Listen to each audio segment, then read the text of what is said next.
condiz com o entendimento do diabo. Foi isso que o Senhor Jesus falou. Ele falou: Pedro, não cogitas das coisas de Deus, mas sim das coisas de quem? Dos homens. Homens. Mas o Senhor, quando repreendeu a Pedro, ele diz assim: arreda-te de mim, o quê? Satanás. Os irmãos estão vendo? Então ele aliou a mente de Pedro à mente de Satanás. Mas Pedro era um discípulo. Pedro era alguém que já tinha conhecido o Senhor e mais do que isso, ele já tinha dito: tu és o Cristo, o Filho do Deus vivo. Ele tinha acabado de fazer aquela confissão. Irmãos, como que isso é possível?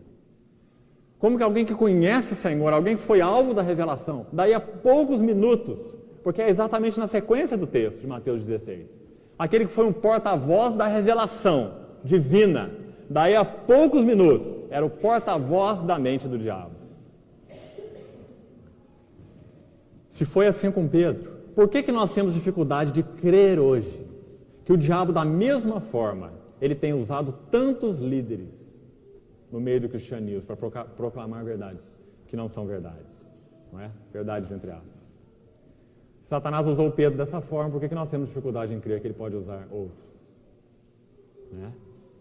Então, irmãos, nós temos que ter um cuidado imenso nessa questão de batalha espiritual, porque Satanás é uma realidade. O fato de a nossa carne ser aproveitada e energizada por essas hostes espirituais do mal é um fato. E o Espírito Santo é capaz de nos dar sensibilidade em todas essas questões específicas. Todas as vezes que de alguma forma nós tivermos tido uma sensibilidade espiritual, que nós estamos contra os princípios de Deus, afrontando os princípios de Deus, nós podemos estar certos, absolutamente certos. As hostes espirituais da maldade, elas encontram brechas nesses posicionamentos.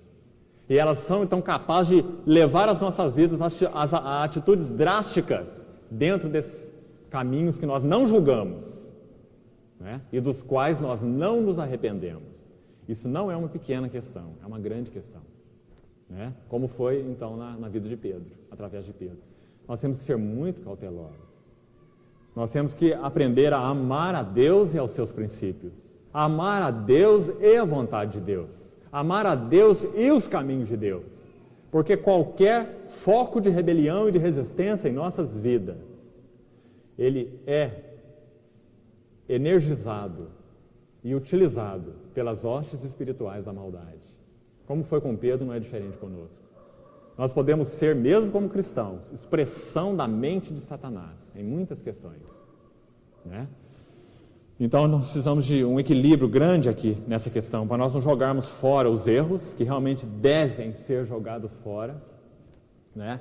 As técnicas, o assunto a respeito de cadeia de maldição e tantas coisas erradas mais, mas nós temos o entendimento que no meio disso tudo nós temos uma batalha real, com inimigos reais, uma carne real, sobre a qual atuam inimigos reais, que são capazes de levá-la então a consequências muito sérias, né? Então nós precisamos de um equilíbrio de entendimento nessa questão. Eu queria ler com os irmãos um versículo do Novo Testamento